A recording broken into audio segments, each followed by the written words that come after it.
Welcome to Building Toronto Skyline, a podcast exploring the current state of Toronto's construction and development industry from a unique construction perspective through engaging and entertaining podcast interviews with the many stakeholders in the industry. This podcast is brought to you by Fusion Corp, a construction management company. Here's the founder and CEO of Fusion Corp Developments, Inc., and author of Building Toronto Skyline and Battle of the Skyscrapers. He's the host of this podcast, Nick Ainis. Okay, come on, man. Is that too much? That's way too much. Okay, well, every time I do it a little lower key, you're like, where's the enthusiasm? I think you're doing that to impress Karen, so. Well, you know what? I will say... You're a show-off today. You know what? I am peacocking over here because we have a great guest who I've had the pleasure of meeting in person, and I do want her to, think, oh, this guy brings it. Mike is a cool guy. I think that's what you're trying to say, eh? Well, one of us needs to be a cool guy. By the way, I just want to tell the listenership, it's been a busy summer, so we're back, baby. We're back, yeah. And I missed you, Nick. I had to drag you back. Well, I'm back, kicking and screaming. Okay, yeah. Well, I look forward to a new exciting season and year of Building Toronto Skyline, and we're doing a lot of things, and it's pretty exciting. And I'm posting every day on Building Toronto Skyline LinkedIn, and talking about this amazing city. All the major developments that are happening out there. And we have an extraordinary guest today, Karen Stintz, and wonderful to have you here today, and very exciting. We're going to talk about politics, I'm sure, your background, and especially your new book, and it's called, I'll try to get this here. Yeah. Beyond Good Enough. Beyond Good Enough. There you go. Thank you. I'm limited here in terms of video, so... No, that's great. Yeah, available at indigo.ca and amazon.com. Awesome. So let's get started and let's talk about your extraordinary career and politics. I'm very excited about this, but most importantly, we're going to talk about Toronto and a lot of housing development. And, and there's 2 chapters in your book that sort of relate to this. So we'll get to that later, though. But tell us a little bit about your background. I always like to get to know the people before, really interviewing on the specifics. But tell us a little bit about who you are, where you grew up, your education, and a little bit about your political career and how you got into politics. Of course. Well, thank you. I was born in Toronto. St. Mike's Hospital, over 5 decades ago. Yeah. So oh my God, I was thinking 3 decades, but that's okay. Oh, thank you. I grew up in the city. I've lived mainly in the north part of the city, in North York and North Toronto. Yeah. I went to Western for my undergrad, and then I went to Boston University because I had dreams of becoming a journalist. Right. But it was really, really interesting. When I was at Boston University, we talked a lot about the disruption that was going to occur in the industry. And the professors didn't have all of it right, but they actually predicted quite a bit of what we're seeing right now in terms of the consolidation of media outlets and also the rise of independent media, mm-hmm. and how it was going to reshape our understanding of the traditional role of media. And so it was really, for me, a bit of a wake up around the career I thought I was going to have versus what I was probably going to experience. Mm-hmm. And out of that, I decided to go back to school. And that's when I went to Queen's for public policy. Right. And so I've got a master's in public policy in Queen's. And I had never intended to be an elected official. I thought my contribution was going to be more, within government. But in 2003, I bought my house with my husband, and it was in 2000 we bought our house, and I started to get interested in what was going on around the city, because you grow up in the city, you sort of just take it for granted that things are just going to work the way they work. Mm-hmm. And then you sort of look around and you realize that if you're going to invest in a home, invest in a community, you've got to be part of that community. Right. And that's when I really started to pay attention to what was going on at the city. And in 2003, I, even though I had never really thought about it, I was helping John Tory, and there was disruption in my local area with the incumbent, and so there was this push to have someone run against her. And I said to my husband, well, I think that this might be really interesting. And we didn't have kids. We had a dog, and he's like, well, you should do it now, because now's the time to do it. You're not going to win, but you'll have the experience of running and maybe building a base. And, we don't have kids. And so now is really the time to do this.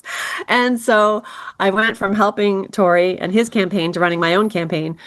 And I got elected in 2003, much to everyone's surprise. Well, that's amazing. And you know what? I lived at Avenue Road in Wilson, actually. Oh, okay. And, all right. I voted for you, I think. Thank you. Thank you very much. I appreciate that. No, for sure.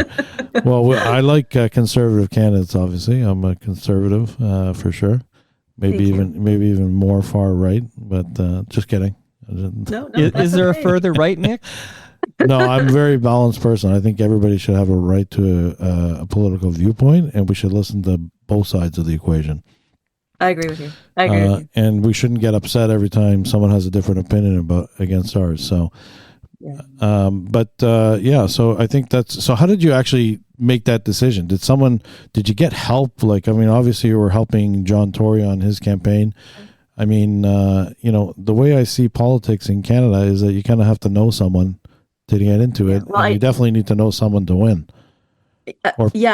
So my husband, he was of a political background, and so he had worked he worked on Parliament Hill when Brian Mulroney was our prime minister. So he had some contacts that he had maintained, and so that definitely he called in some favors.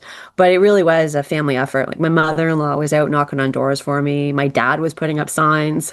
Oh, that's cool. It was really, when I say friends and family, it was truly friends and family. Oh, that's awesome. That's kind of more like grassroots, but you definitely had some political connections to get involved in that.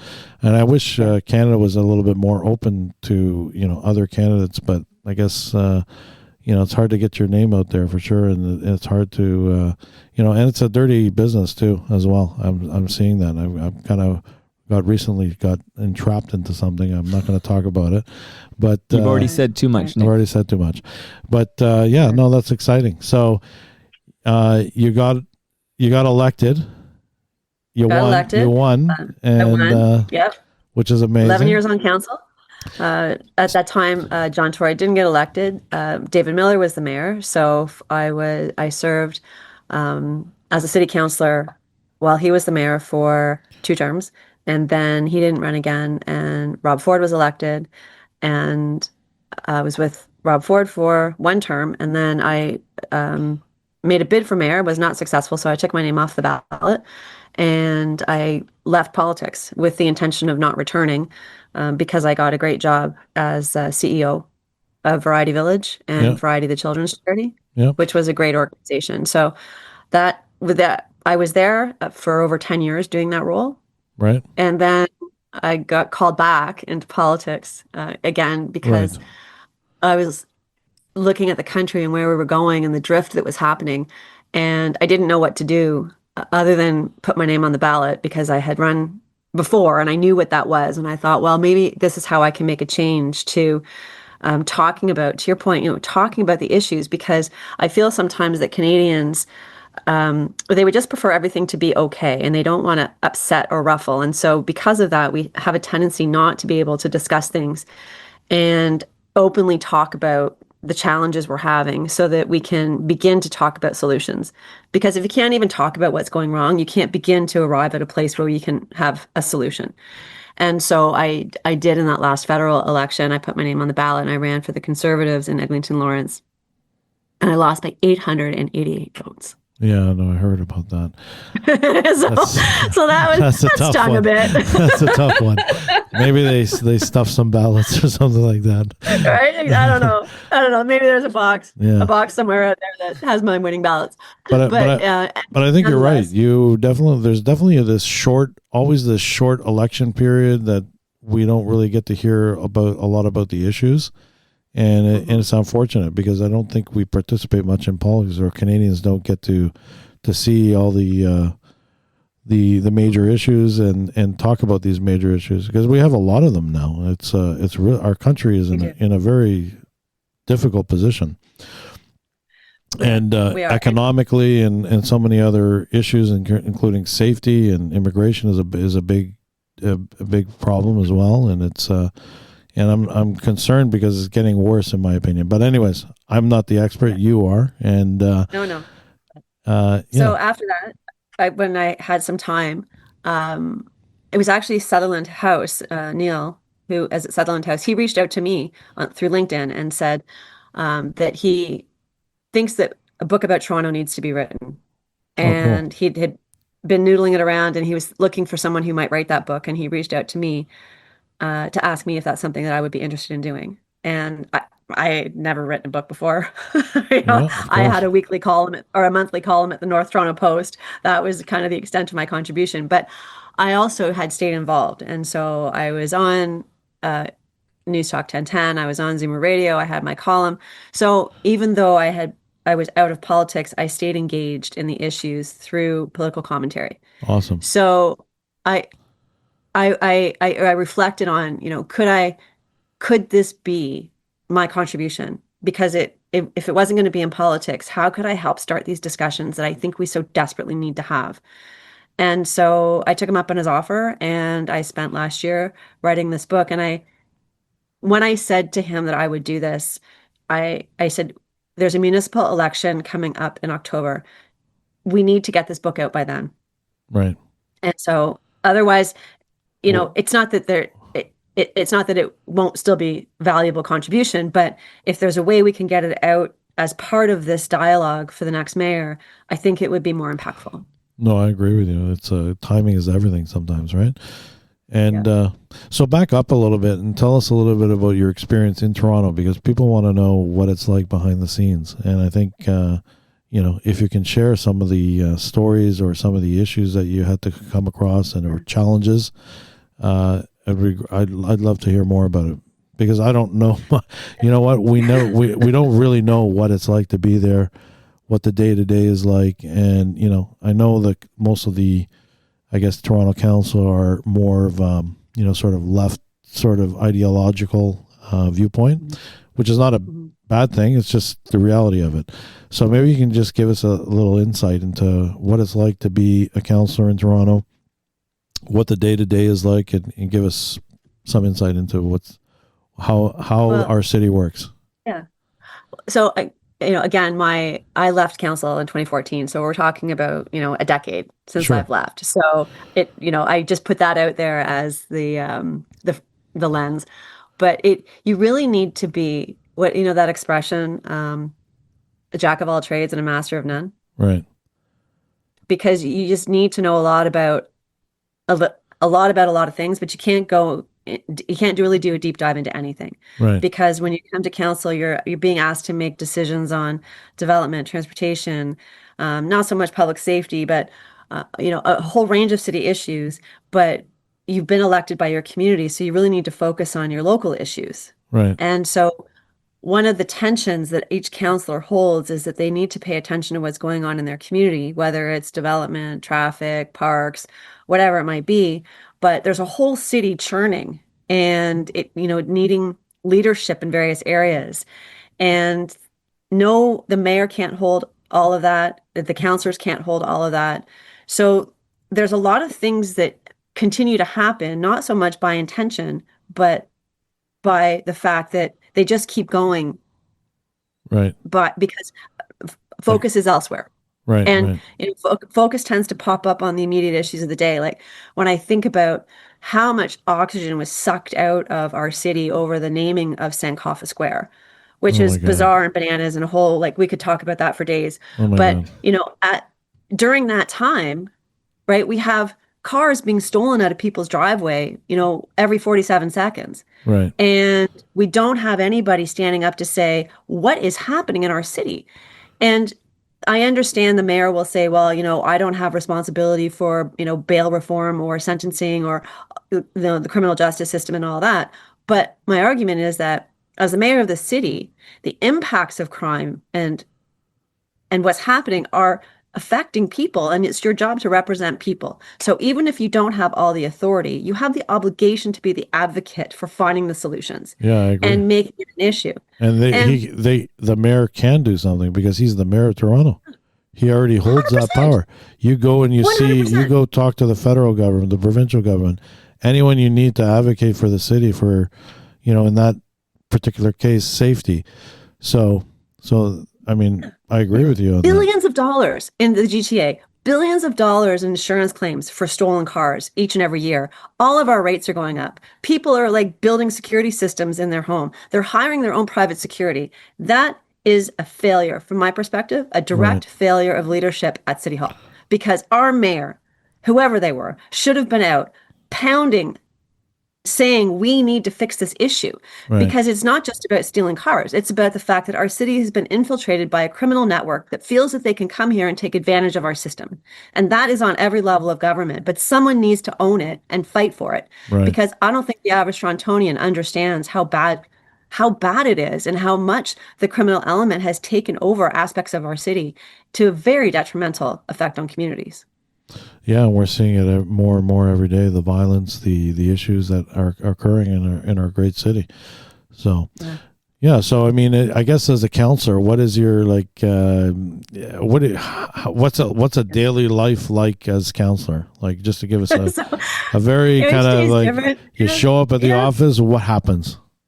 Yeah, you show up at the office and you're dealing with a bunch of complaints that literally will range from neighbor issues about the height of a fence to parking concerns about parking on one side of the street versus the other, or should there be a permit, or should we have a sidewalk on our street, to a 50-story development that's going to happen in the community, and how do you navigate that with a community that is maybe not as familiar with the development process and doesn't really understand it. At the same time, you're trying to, deal with other city issues because you go to city council and you're debating, employee contracts, or, where we're going to put our garbage, or, how we're going to manage, bigger issues. And so every day you have a little bit of all of it. Right. And then you go to council and you have these huge agendas. And as much as you try to get through it, what you see as a decision doesn't reflect all the back work that's gone into it. And so if you come to the decision and you're like, oh, how did you get to that decision? Well, there's been, 47 meetings. And so by the time you get to vote on it, you actually can't change anything, because it's already been through a process, which is weird, because early in my career, I did work for the provincial government at the Ministry of Health. And when you presented decisions to cabinet, you presented options. You would usually give them 3 options, and you would talk about the benefits and risks of each option. And then cabinet would make a decision, and then you would implement that decision. Right. But at City Hall, what we're voting on is a conclusion. Yeah. And it's a yay or nay. You don't have a chance to say, well, what were the other 3 options that went into this, so that I could make a risk analysis or a benefit analysis based on the outcome. And then once the decision is made, it goes back into City Hall, and there's never an opportunity to say, did we actually achieve the outcome that we wanted to achieve? Wow, that is enlightening. That is truly enlightening. And you know what I liked really about what you said just now, like a few sentences back, is your connection with your constituency.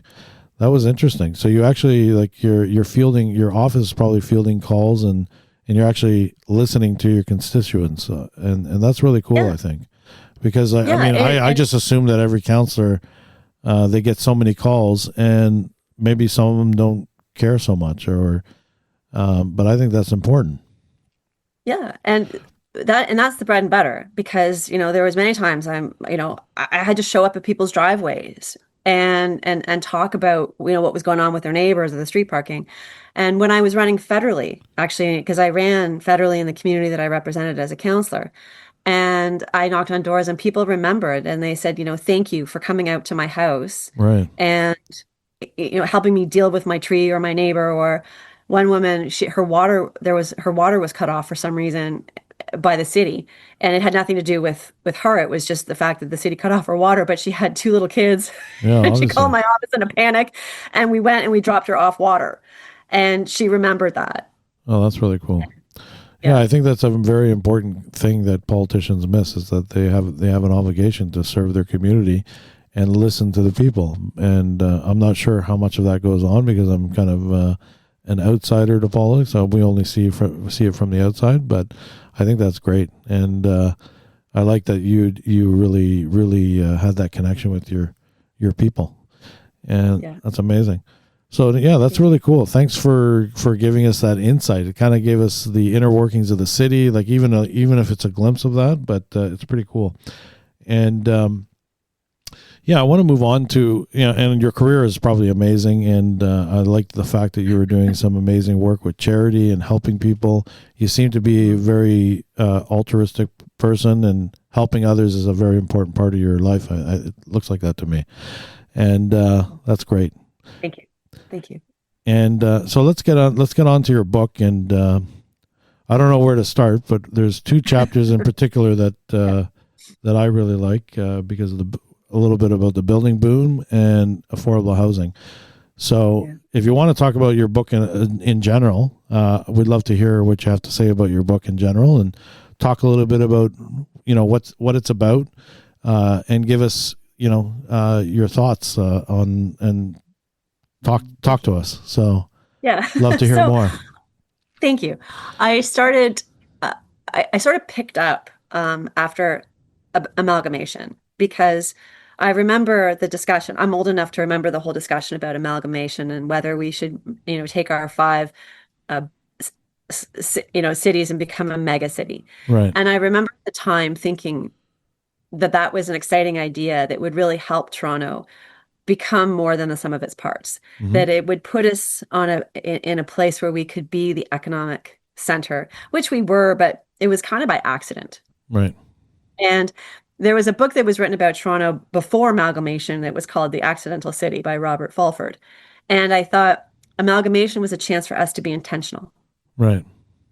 About what we wanted to be. We didn't have to be accidental anymore. We could intentionally be a place where businesses wanted to come, head offices wanted to locate, a cultural center, an economic center, a culture, educational center, because we had these incredible universities and academic centers. We had the health network and health academic expertise linked with our hospital network. And, we had affordable housing, we had safe communities, we had incredible schools, we had all of the inputs that we needed to become this incredible, diverse, ambitious city. Right. And then amalgamation happened, and there were lots of things that were missed opportunities, but we didn't become intentional about who we wanted to be as a city.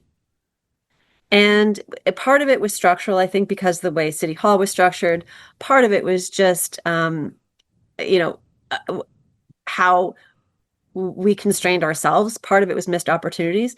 But when I look back at the mayors, I think about the impact they had. I think David Miller, I didn't share his politics, but he had a vision for transit and advocated for a transit network. Right. And Rob Ford, he advocated for a city that listened, because there was a sense that City Hall had lost touch, and he advocated for the taxpayer and for those that who were supporting and investing in the city. And then Tory had a vision of a city, I think, that was nostalgic, really, because we had been this New York run by the Swiss image of a city that worked. And so his nostalgia about how we bring Toronto back to that level of performance, I think, was defining part of his tenure. And then COVID hit, of course, and then that kind of everything went sideways. Right, for sure. But we're not that city. We're not that city, Right. And not only are we not that city in ambition, we're no longer that city in the basics, because year after year the snow doesn't get cleared. Right. And then we find out that the parks aren't maintained because the city workers that maintain the parks only work half a day, and the other half they're sitting at the mall, and the GPS locators on their trucks tell us that. And then the swimming pools don't open in the summer because it's too hot. And you're like, why are your swimming pools not open when it's too hot? Yeah, exactly. Because we can't. That doesn't make any sense. I mean, we never had that problem. When I was a kid, I just go to the pool and that's it. Right? And everyone's like, oh yeah, well, I guess it's too hot for the swimming pools to open. And on and on and on it goes. And at some point, we accept this new normal. Right. That the cars are getting stolen out of the driveway, the schools are underperforming, housing is getting built that a generation can't afford housing anymore, and we can't open the swimming pools, the snow doesn't get cleared, the parks are a mess, the potholes are crazy, the congestion is like people want to work from home just because they can't get to work because the congestion is so bad. And nobody runs on a platform of a mediocre city. Right.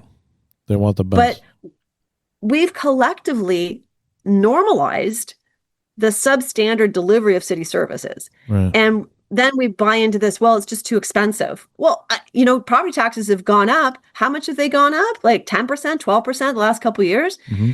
It's no better. Right. Well, I think it's like, sorry, go ahead.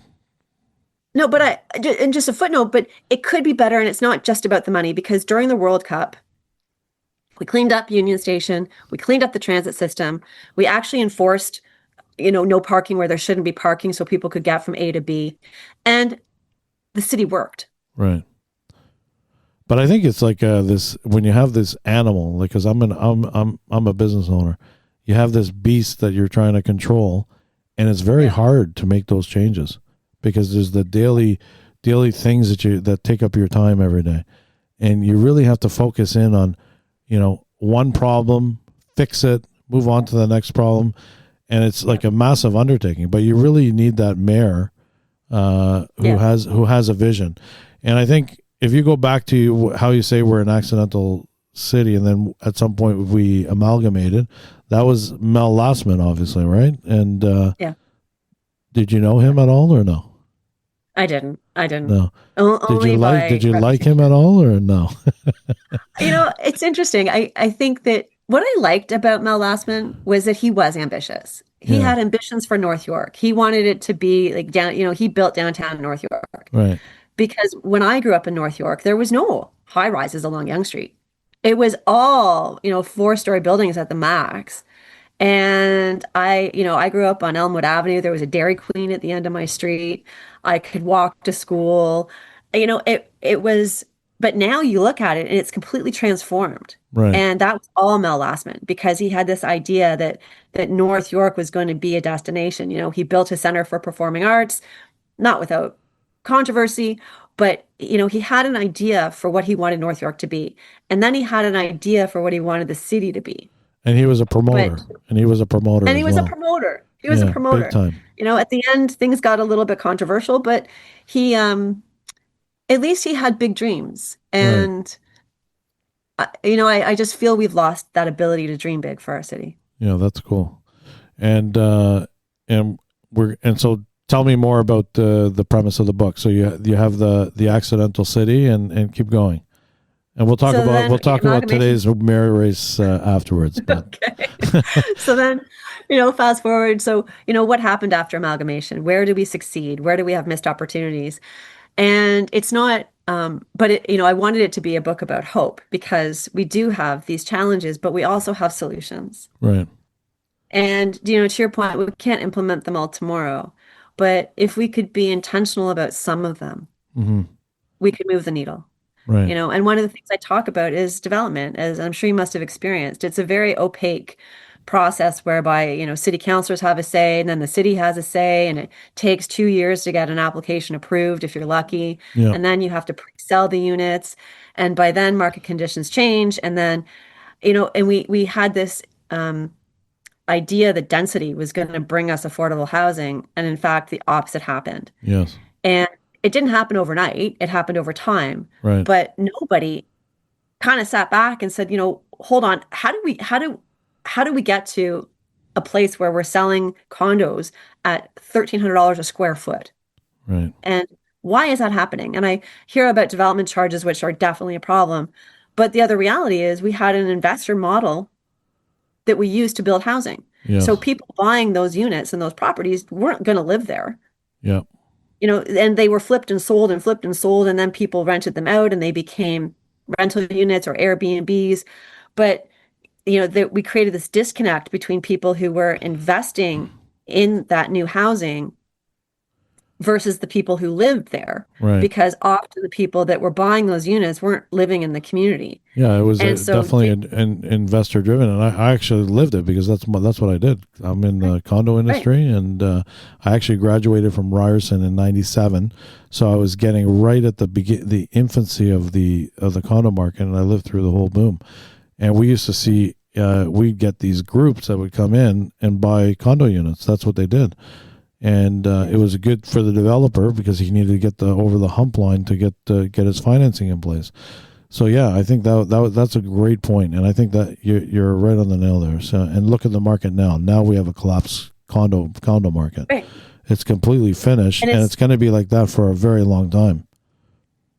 Correct. And I remember, but I do remember being like, we have 140 cranes in the sky building condos, and yet people say we don't have enough housing. Right. How so? I'm like, how, right? How so? How so? But, and so there's no one to blame, but what we need to be is intentional about making sure we don't let that happen again. Right. And how could we do that? Well, again, I was on council and I saw developers, and like, this isn't about developers because they were doing their job, Yeah. but they would come in, they would rezone a piece of property. Maybe it was like there was 10 stories, 12 stories permitted. They rezoned it to 30. Then they sold it rezoned it to 30 stories, sold that property to another developer who then brought it back to the city to rezone it to 50. Right.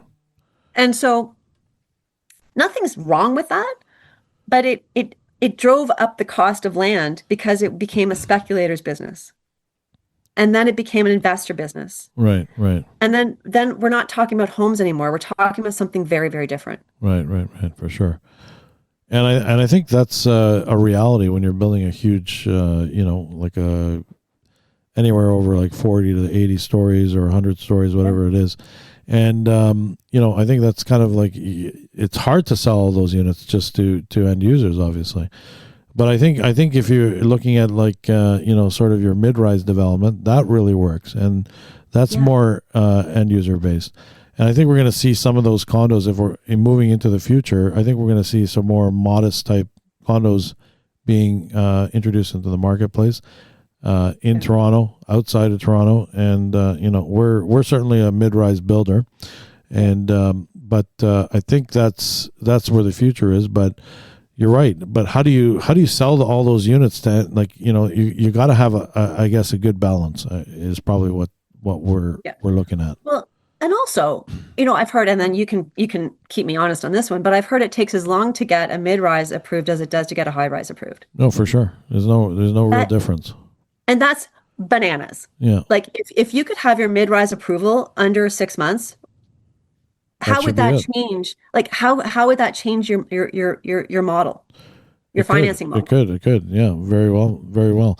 But at the same time, things are changing maybe a little bit now. Like they are looking at more of developing that middle housing, and that is kind of slowly percolating through City Hall right now, and some of the policies have changed. Probably not enough, but I like that more modest type development. It's nice. It's more personalized. I think it's more marketed towards the end user. But you have to love these exciting skyscrapers too. So it's great to see that we have super talls now in the industry. So we have these, the One and Sky Tower, Pinnacle One, Sky Tower. Those are pretty exciting buildings to have in our great city, in Canada in general. But I think that created a big problem. But tell us more, because I want to hear from you. No, and just so in the book I advocate that I don't think politicians should be involved in the approval of developments. We can lead some of the discussion around it, right. But I think that really once you set the rules in place, they have to be, of course, they can't be so rigid that they actually stop the construction, right. But they have to set parameters around land values and expectations on approvals. And so if you can move the needle from 2 years to 6 months and you don't have the political involvement, because I say that, I don't know about other cities, but in Toronto, there was this idea that city councillors got involved to negotiate community benefits. Right. Well, what is that about? Like, to Yeah. be candid, I don't understand why any city councilor should be negotiating community benefits on the backs of a development, Yes. because they already pay development charges. And so the reality is, build what you should be able to build in a timely manner. And I shouldn't be involved in that discussion. I can work with the community on maybe what they need to see out of that and offer it as feedback, but I should not be able to hold up a development I agree with you. as a counselor. I should not be able to say, I'll approve your development if I get X, Y, and Yeah. Z. Yeah. It's just not how I don't think the business of developing something important as housing should be done at our city. Yeah. I think that's a good point. I think they should deal with staff, and if the councillor wants to get involved or listen in on the preliminary meetings, then that's good. That's where they should be involved. But the local councillor for that specific development. Absolutely. And then But also, if you're not getting, set the rules so that things happen quickly. So there's no real guesswork, and that everybody gets treated the same way. I think that's important. absolutely. And then if you're not getting responses from the city, then you call the counselor and say, hey, listen, my application's stuck. I don't know why. That's an appropriate role for the counselor. Right. But, and so I advocate for a system that is designed that actually keeps the counselor out of the decision making, because I don't think that's the right role for a city councilor. Right. No, I agree. And so we had this massive boom, and now we're into a massive bust. And I do like your other chapter about creating, sort of your affordable housing chapter. Yeah. And I like that you had, some what is actually affordable housing. Right. I mean, because we mix it up with so many other different terminologies. And tell us a little bit about affordable housing, because I did start a non-profit housing company many years ago, out of the goodness of my heart to give back and create affordable housing. And it sat dormant for 5 years for whatever. I mean, everybody's busy. Everybody has a dream, and then it sits in the back burner sometimes. But I did resurrect the company recently, and we're going to do some work in North Bay. We've been approved in Nipissing. And so I'm pretty excited about that, and we're going to be working with Build Canada Homes. That's a good question. Do you like Build Canada Homes? Well, the answer is yes, because I don't know what they do. And so So let's give them the benefit of the doubt. let's give them the benefit of the doubt, because I have no reason to criticize something I don't understand. But to your point, like there's housing that is affordable for families, and then there's affordable housing, and they're two different things. Yes. So affordable housing is for, people that are, can't afford the market for all kinds of reasons, maybe income-based, maybe illness-based, for whatever reason they can't afford to get in the market. And so they need a place to live. Right. And so maybe it's Toronto Community Housing Corporation, or it could be a not-for-profit that offers that, a co-op. There's different models. Right. But what was interesting to me is that, and what I advocate in the book is that the federal government has this Build Canada, and they have this role that they see themselves playing. But the reality is they actually own a lot of land. Right. In the city of Toronto, around Downsview. And if you were really going to build affordable housing for those who can't otherwise enter the market, now is actually the time to do it, because now land prices are depressed, the trades are available. Like, you have this opportunity to actually accelerate the building of affordable housing on publicly owned land. Right. But unfortunately, their model that they use, because they want to be self-sustaining, is that Downsview Land Corporation, they may have changed their name, but effectively the corporation that owns all the land around Downsview, they sell the land at market prices to developers, or they negotiate based on the value of the land. So they want the value of the land to be high. Right. Right. But the reality is, as a public corporation, now the land value is not as high, and now is the exact time to be building affordable housing. For sure. Yeah, I agree. And they're not the same with the waterfront. Right. Because the waterfront model, they said, we can't develop the land all at once, because then it would depress the value of the land, and we want to keep it high in order for us to continue to, make money. But I'm like, but the reason you're a public organization is not to make money, it's to build housing. Right. what type of housing do you think is good for affordable housing? I like the approach of mixing, Hmm. Yeah. market and affordable together, because then you don't get these sort of isolated areas that become like challenging communities, and you're mixing and matching, which is great because I think when there's people that are not doing so well, but they're with people that are doing great, you can have that interaction with people where, you meet a friend, they help you out, you learn something that you didn't know before. I think everybody needs a lift once in a while. Absolutely. And Regent Park, I think, is the um, shining example Hmm. of how those mixed communities work. And in the book, I argue or I offer that community is important for everybody. And where you live, if your community is solely affordable housing and you want to stay in your community, then there's no incentive to move out.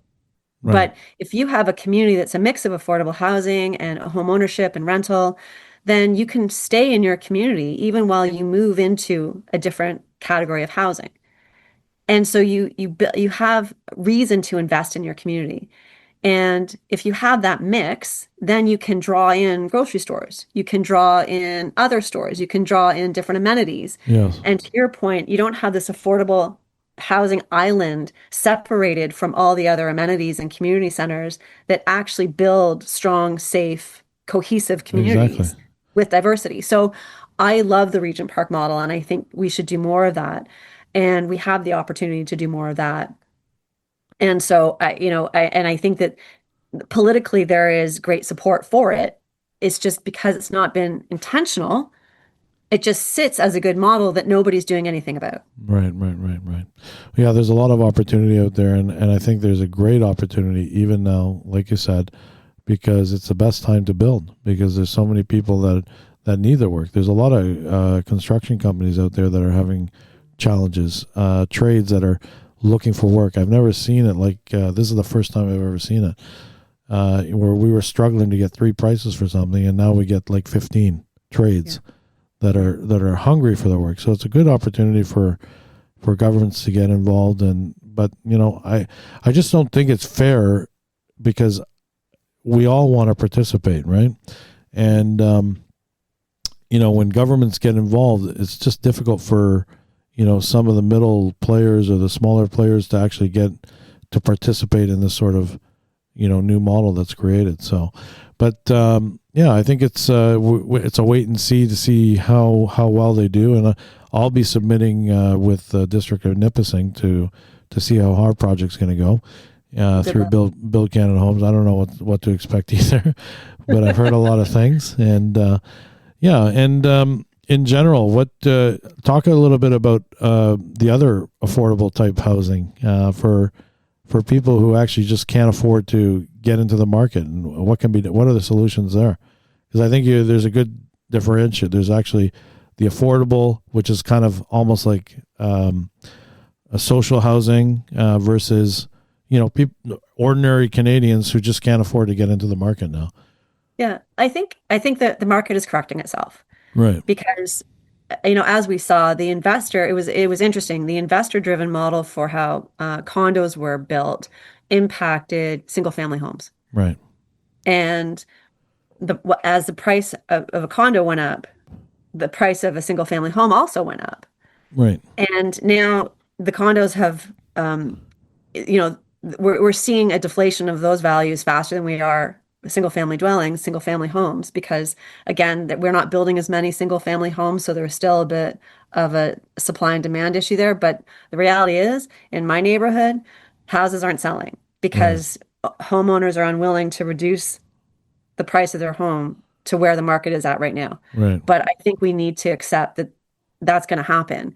And to be candid with you, I think it needs to happen because at the height of the market, it wasn't keeping pace with what people were receiving in terms of wages. And we were pricing a generation out of home ownership. Right. And so we need to understand that those values just need to come down because the market's not there anymore. And the government can lower taxes too. That's another thing you can do. And the government can lower taxes too. Yeah, I'm all for ambitious viewpoints on a federal level, and I'm always willing to give people a chance, but they're spending our taxpayer money on big ambitious projects, and are they looking after ordinary Canadians? I don't think so. Right. People need to afford groceries. People need to have more income so they can afford housing. And we got this terrible healthcare system that's broken, completely broken. It's nice to say that it's free, but it's not really free. You're paying for a lousy service, which is unacceptable. And that's another political story. But yeah. So moving on. Let's talk about quickly about the mayor race. I held an event for Brad Bradford, and it was a live podcast that went really well. So I'm a big supporter of Brad. As am I. All right, yeah. Tell me what you think.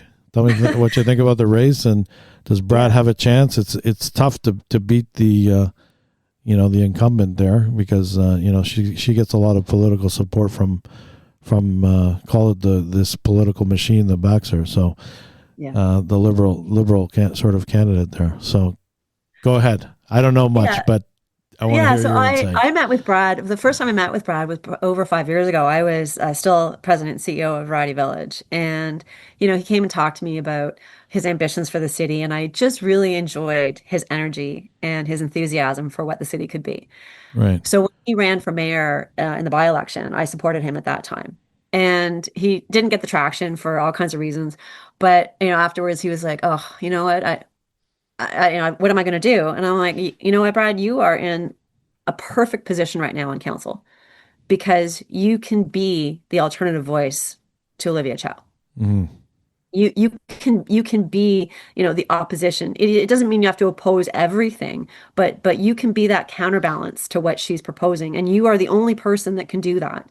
So if you want that opportunity, it's yours. And we've seen him, I've seen him over the last 4 years. He pushed to keep King Street open for cars during that period of construction when the streetcars weren't running anyway. He pushed to get the Gardner construction done before the deadline, and now it actually opened ahead of schedule. Right. He's been pushing for safe neighborhoods. He's been pushing for, some, more coordinated delivery of city services. He's been advocating, for Mother's Day. Remember Mother's Day, we had events and road closures and all kinds of stuff. People couldn't get around. And he's like, this isn't how a city should run. And so he has been front and center of talking about what this city could be versus what we are. And he's got his, congestion, cost of living, and crime that he wants to tackle. And he's been out there, I think, really having people talk about what they want the city to be, which I think is so important in election campaigns. Right. And we have Olivia, and she's great. She shows up at festivals, she dances, whatever. But I'm like, we don't need a dancing mayor, right? We don't. No. We need a focused mayor. Yeah. And, I struggle not because I dislike her, because I don't know what she stands for. Because every time she's asked a question about her platform, she veers off into something about, having snacks for kids at lunch during camp. Well, that's not what this. No, that's not what this city needs. Well, so, I don't think, I hate to say it, I'm not one to be very critical, but she's not very. It doesn't appear that she's very confident, or she has any vision whatsoever. Correct. Because I cannot tell you why Olivia Chow wants to be mayor. Right. I could tell you why David Miller wanted to be mayor. I could tell you why Rob Ford wanted to be mayor. I could tell you why John Tory wanted to be mayor. I have no idea why Olivia Chow wants to be mayor. Right. And I know why Brad wants to be mayor, and that's why he's got my support. And so predictions. I haven't seen the polls recently. Maybe Mike has. Mike's all over this stuff. Yeah. But are there? How are his polls? Anybody know? And Karen, let's hear your prediction, of course. So I think as the election goes underway, Brad's going to continue to build momentum. This Chris Alexander thing is a little bit weird, and I really hope today is the day for him to make a decision about whether he continues on, tilting at windmills. I really hope his Don Quixote quest ends today, but we'll see. When come voting day, I don't know that Chris Alexander is going to matter, I think when people go to the voting booth, they're going to make the choice is do you like what you have or do you want more Right. for this city? Right. And it's going to be a binary choice. It's going to be Brad or Olivia. And I Right. feel really strongly that as people start talking about what they want for this city, it's going to be Brad. I think he has a good chance on that level, and there could be a surprise coming election day. And I think the reason is because there's going to be a lot of anti-Olivia Chow votes with pro-Brad votes. And I think if you mix the two together, you could have a very serious win for Brad. And I hope he wins because I think he'll be amazing for the city. And especially with his urban planning background, I think it's great. And so that aside, I want to hear now what's in your future, Karen. What are you vying for? Because I know you're an ambitious person. Well, you're not just going to write a book and then disappear. You've got something that's coming next, right? Well, I can say no. My political career is over. Okay. I kind of feel like I've been there, done that. I'm listening to the community, and I figure through this book, I hope to make an impact in having those discussions that will, help us move the needle on where our city is. And currently, I'm vice president of finance and operations at a national not-for-profit that helps people with disabilities find equitable employment. Oh, awesome. Yeah. And is that's your nothing's coming next? Day job. Nothing's coming next? Nothing's coming next, or what? No, I'm also, what's fun for me is I'm also part of this transit association that's working to fix the issue that we have around building transit, because they have a framework that will help us build transit more in line with the European experience than what we currently are. Because right now we're building transit four times plus what the Europeans are building in transit. Right. And so the latest Metrolinx, $2 billion a kilometer, when the Europeans are doing it for 300 million, we got to fix that. And so this transit association I'm working with, they have a way to move the needle on that. And so that makes me excited too. Oh, that's very cool. Very cool. Yeah. Well, listen, Karen, it was a pleasure to meet you, and I really enjoyed our conversation. Me too. Maybe we can have you back one day and we can talk about some other things. That would be great. I would love that. All right. Thank you. My pleasure. Thank you. And thank you for listening to Building Toronto's Skyline, a podcast exploring the current state of Toronto's construction and development industry. Proudly brought to you by Fusion Corp Developments, Inc. Please share, like, and subscribe. See you again in 2 weeks.